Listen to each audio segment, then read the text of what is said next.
This is IA Forward, your playbook for success as an independent insurance agent. Here to help you knock it out of the ballpark are your hosts, Shane Tatum and Tonya Lead. Welcome to IA Forward. Shane, today I want to address a phrase that I've heard you say over the last 6 years. And recently at an event that I attended, I heard other people using this phrase. And that is, the independent channel is dead. Now, of course, we always follow that up with, it's not, and here are all the reasons. But why do I hear so many people saying that? Where does it come from? It's one of those things that started with the agency channel is dead in general. And this idea that insurance distribution, that the intermediary of insurance distribution is the creator of the cost. And so where does that type of thing come from? It comes from someone who doesn't understand the industry. It comes from a lot of folks from outside the industry who think that they can be a disruptor and challenge the status quo, so to speak. And it happens in a lot of things. The idea of this disruption, for whatever reason, the agency distribution channel, independent, exclusive, it just got the target on its back years and years ago. And direct to consumer is where it started. We'll just cut out the middleman. And then this whole idea of, well, the agency channel is dead or the independent agency channel is dead, it started showing up in white papers. And, I know I read one either back in the 80s or maybe 90s. McKinsey gets most of the daggers thrown at them because they put out their reports and they make their outlooks and they create these things and they sell them to big companies and yada, yada, yada. We end up in this space where it just catches fire, and then along comes the insurtechs, and the insurtechs are going to change everything and they're going to revolutionize things. And yet, just in a recent article posted by one of our partner agents, insurtechs struggle to transform insurance pricing model, which we all know is correct. It just gets legs and it just keeps continuing to have momentum behind it, yet it doesn't happen. That's the originator of it, or that's what I remember it kind of being. The framework of the agency model is dead, is the direct to consumer model, and the insurtechs are going to fix this, and now the next thing and the next thing. And yet we just keep doing it, and we just keep surviving, and we just keep becoming successful and more successful because now the IA channel is actually taking market share away from both the direct and the exclusive channel. So it's not dead, but for some reason, the world wants to continue to talk about it becoming a dead type of distribution model. Why do you think that this particular phrase has stuck? Is it one of those things that we're just proud of the fact that everybody said that our careers would be dead 20 years ago and they're not, and so we kind of wear it as a badge of honor? Or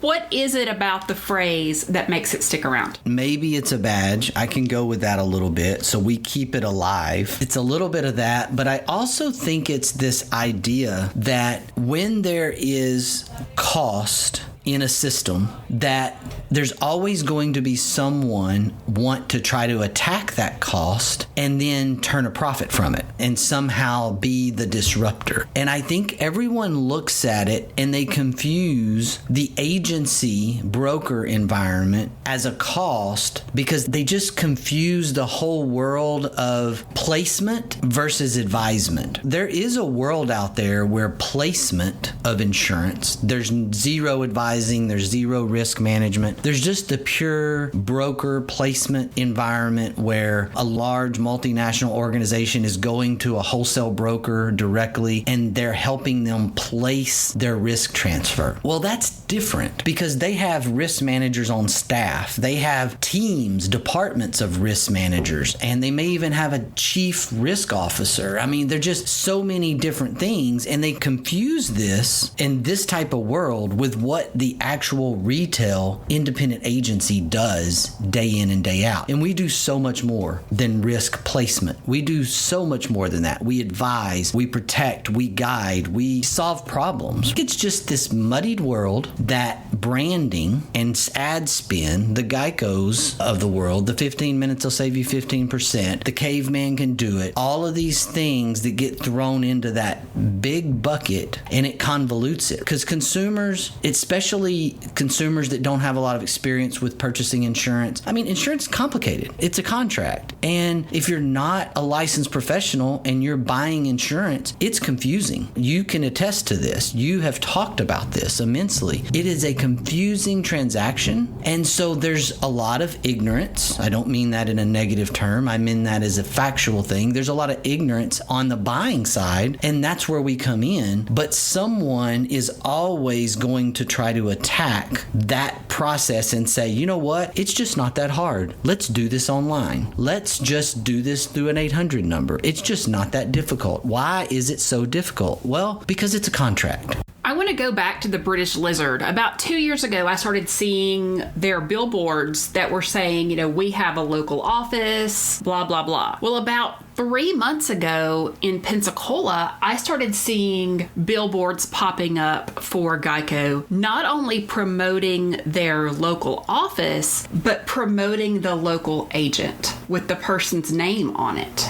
and their address. On our side of the industry, we are seeing that maybe the other guys have realized that what we're doing is right. We've seen that. We've seen the direct writers establish retail offices with, quote, as you say, agents. We've seen the insurtechs turn to the independent agency distribution channel because they weren't making the traction. They weren't getting the distribution they thought they were going to get just by putting a really cool website out there and making it, quote, simple. I think it is just a transaction and a buying process where a personal relationship wins. And look, I'm bullish on that. I'm the guy that's over here going, it's not going away. It's getting stronger. We're growing. We're not dead. And not only are we not dead, but we're thriving and we're continuing to take market share from those who keep saying we're dead. That's the irony. They have huge amounts of marketing spend and brand building power that we do not have because we are fragmented. That is both the spirit of the independent channel is that we be fragmented to some degree. And it's a strength, but it's also a weakness when it comes to that marketing spend. This idea of the fact that we keep talking about it and they keep talking about it and yet we keep growing is just kind of comical. But it's an ironic situation that we're winning and nobody knows that we're winning. I want to talk about insurtech names. I'm going to step on some toes out there, but that's okay. I think the names are just dumb. And I get from a marketing perspective what they're doing. I totally get it. I totally understand it. And I'm really not their target demographic with all the cutesy names. However, as someone who does have assets, I hesitate to want to protect those assets with pepperoni pizza insurance. Well, this is what happens, Tonya, when marketing people run the company. It's like, hey, I got an idea. Let's get in the insurance business. And all we really need is a really, really cool name and a really, really easy, cool website. And we win. So it's your people's fault that we land here. I get that. I totally get that. And that's why there needs to be, as you would so eloquently put it, you need to have the spurs and the reins. I need somebody to hold the reins. I need somebody to wear the spurs. And then we can build a great business around it. The names are kind of comical. I get it. It's funny. We've even had running jokes internally where it's like, well, we've got cake and strawberry and we're waiting on carrot. The idea is interesting to me. It's interesting that we're talking about it. So their branding is kind of working. When you talk about something that you supposedly don't like, well, that means their branding is kind of working. Now, we do have a new carrier that it's interesting. They have a unique color, but they can't figure out which shade of this color within their color palette is their color. That does drive me a little insane. So I kind of just want to reach out to them and say, let's pick a color. I don't know if you've seen these little mood octopus. It's a little thing that sits on your dash. It's very popular, evidently, with teenage daughters, drivers, because I have a teenage daughter that's all barely hanging on to her teens, but she's still there. So it's this mood thing. It's this little stuffed octopus, and it turns inside and out, and it has different colors. Right now, the one she has, the happy version is pink, but if you turn it inside out, it's purple. And so that's the angry one. Maybe that's where they are. Maybe they're like a moody kind of insurtech, and they just don't know what they want to be. And they wake up every day and go, I don't feel like going to work today. I think I'll be a different color. And we're not trying to slam insurtechs because we appreciate the fact that insurtechs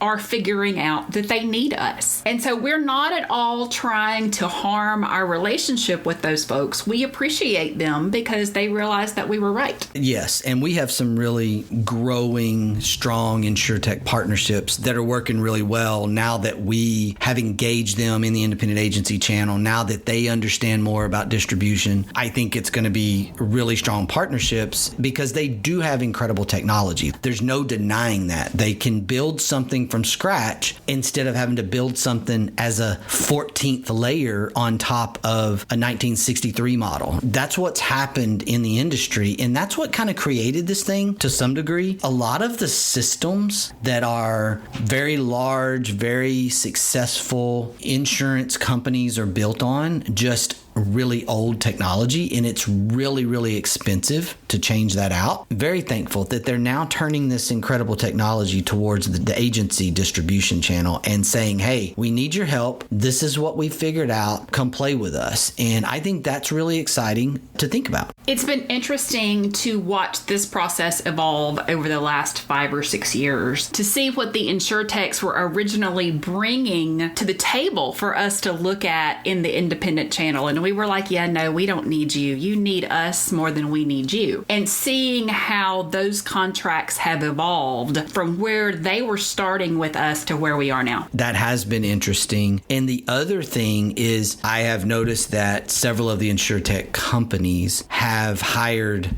traditional company personnel. And we find ourselves working with individuals that we had relationships with at more traditional carriers. That was really a big tipping point for me when it came to, well, are they really in this for the long haul, or is this like a bait and switch kind of thing? But when they started actually hiring some folks away from traditional carriers that we had worked with in the past, that got my attention. That made me go, okay, well, these are people that I know really well and I trust them, and they're really professional and they're really good business people. And now they're going to work, and they would not have left Fortune 500 company A to go to work for this insurtech if they had not really understood what the long-term potential was. In my discussions with a few of those individuals, that made me realize, okay, these guys are figuring it out. They are figuring out that the IA channel in particular is an investment that they have to make and that they should make. And it is an investment, not an expense. And yes, we need to build our contracts with some contingency or profit sharing dollars mixed in, and we need to pay a marketable commission rate. We need to do some of that traditional stuff on the distribution side and really think about our disruption being the technology on the back end. That's a great play. Obviously, I am biased to the IA channel, but that in particular is a great play because it is such a personal transaction, and we just can't get away from that. It's just a personal transaction, and I think that's why you see direct writers opening up offices, advertising their agents. You can just see what's happening and going, okay, at least on the personal line side, and I would say maybe even more so on the commercial side, which is why independent agencies own a significant supermajority market share on the commercial side of things. Here's the scenario. You wake up tomorrow and you have this idea that you're going to start a carrier. What would you do completely differently that would make your carrier successful? Obviously, this is going to sound a little funny. I want my technology to be as friendly to the agency world as I am trying to make it for the consumer world. And what I see happening is I see a lot of carriers putting a lot of energy into making their consumer friendly kind of site different than their agent facing site. Their consumer site and their agent facing site are really going in two different directions. And I think that one of the things that I would start with, because you got to start with what platform and how you're going to issue and what you're going to do and service and support everything, is I'm going to make sure that my technology doesn't really differentiate that I'm going to be agent facing, number one, but I'm going to build it as if the agent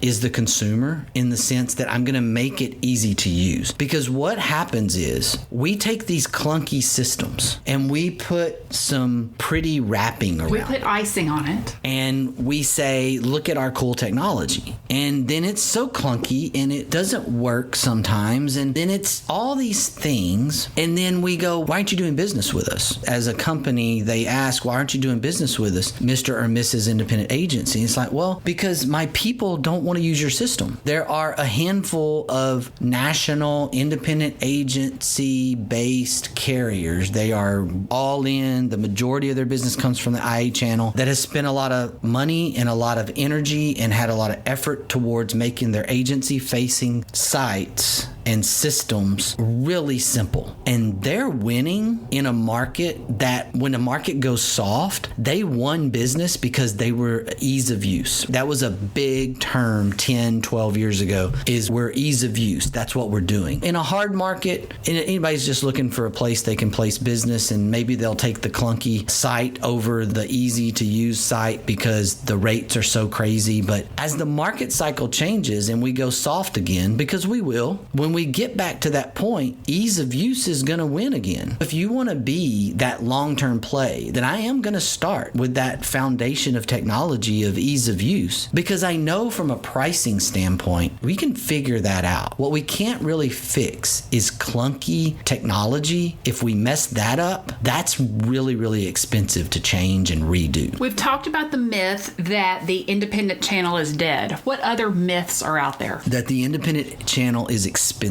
that going direct is less expensive, that the exclusive channel carriers are less expensive. This is not true. We have some carriers that are running really, really high expense ratios on the direct side, on the captive side. We have some carriers running really, really incredible lower expense ratios on the independent channel side. This cost mechanism is a consumer problem. I think that is the number one consumer challenge that we have as a distribution channel. The independent agency system is, quote, expensive. That is the myth. But I think that's what the marketing effort of 15 minutes will save you 15% has created for us. That's the challenge that it created for us, is because it planted the seed that, oh, it's cheaper to go over here and go to this website or call this 800 number. If I go to my local agency in my community, they're more expensive. And there's just no truth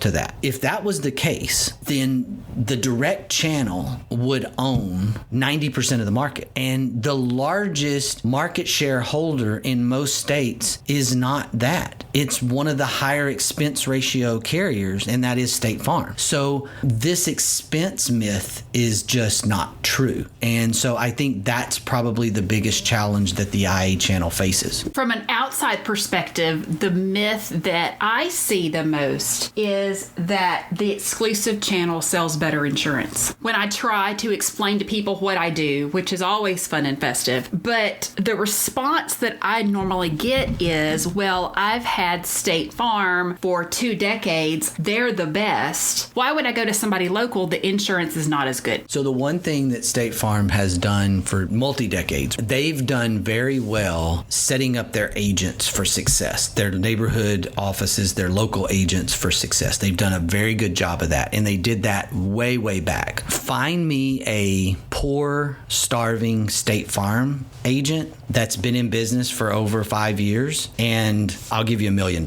They don't exist, and there's a reason that they don't exist. They're successful. And when you're successful in your local community, when your branding is strong, when your office is classy, and well, then you put out this aura of being better. And that's what I think they've been very successful with. What I think our challenge in the independent agency channel is that we have this mixture, because non-standard auto agencies, sometimes called specialty auto agencies, specialty auto franchises, the $39.95 a month liability shops, independent agencies who aren't as professional, independent agencies that are extremely professional, we're all lumped into this one big bucket. There's truth to that, because we're technically all independent because we represent multiple carriers. But there's a distinct difference between this independent agency that's been around, that's professional, has incredible culture, and the shop down the street selling liability only. There's this thing with the branding and the professionalism that puts that out there. What you experience with people saying, well, State Farm's the best, that's not true.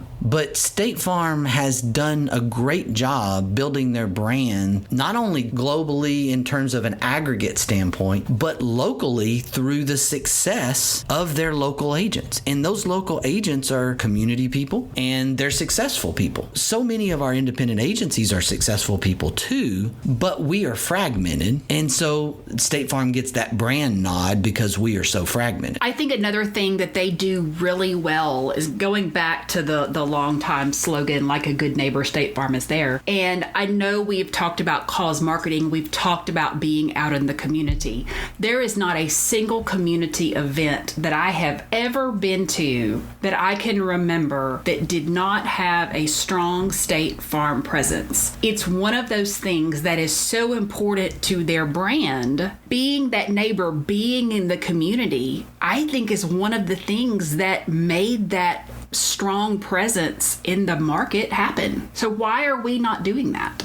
And the answer to that is usually because I don't have time. And I think we don't not have time to do that at this point. Yes, we have to make time. We have to be better in the community. We have to be better at portraying the professionalism. No, I'm not asking you to wear a three-piece suit. No, I'm not asking you to be something that you're not. But I am asking you to be involved, to put yourself out there, portray that professionalism. And I just think it's really critical and important. These captive carriers have changed their contract. And we, the independent agency channel, we are getting a lot of the folks coming into our channel that the big guys, the big captives were getting 2, 3, 4 decades ago in terms of quality of agents. And we see it. And a lot of the agents that we are seeing come into our organization would have been agents that might have considered State Farm 30 years ago. Today, they don't want that. There's a combination of reasons for that. Things have changed. Their compensation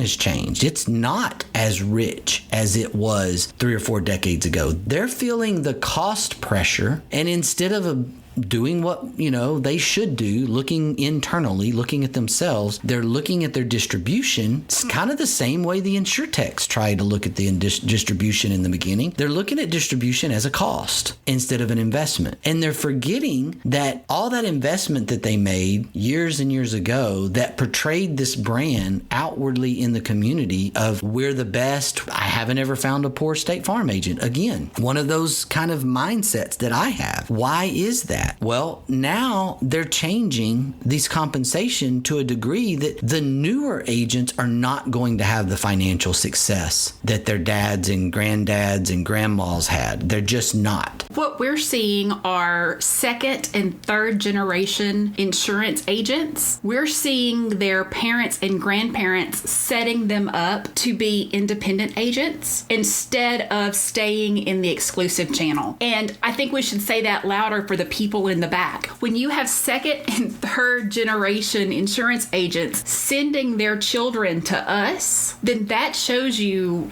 where the industry is going. Yeah, I think that's a very, very vibrant piece of data. These are people that are successful that are just saying, hey, if you want to get in the insurance industry, you don't need to follow in my footsteps. Who says that? That's kind of a shock to the system. That's kind of what I'm talking about with contract changes and compensation changes and the way things work and the effort by the exclusive organizations to also have a direct channel. I mean, there's just so many different pieces to this, but I'm so bullish on the independent agency system, whether we're talking about insurtechs, whether we're talking about Exodus, whether we're talking about just what does that future look like. My belief is that when you look at the market share of commercial lines and you see this incredible market share of commercial belonging to the independent agents channel, I feel like that's where we're headed with the independent agency channel. The challenge I see is capacity within the carriers. That's going to be the new challenge. Is there's so much opportunity for distribution shift that there's 15,000 plus one company, 15,000 plus of another company. And if that doesn't continue, if we see that changing and we see tens of thousands of agents moving over to the independent agency channel, keeping up with capacity and having that capacity to take more market share, to move that needle from when I remember 20, 21% to 26% to 30 plus 30+%, continuing to move that needle into the 40, 50, 60% market share, moving from one channel to the next. Capacity is the question. Our economic system can keep up. I think there's enough investment opportunity out there to keep up. I think it's just going to be one of these things that we're not going to see that happen in 2 years. It's going to take a decade. It's going to take 10, 15, 20 more years for that to happen, which comes back to the fact that insurance is just an infinite game business, and it just has to be looked at that way. I'm going to leave us today with this quote from Joe Namath. If you aren't going all the way,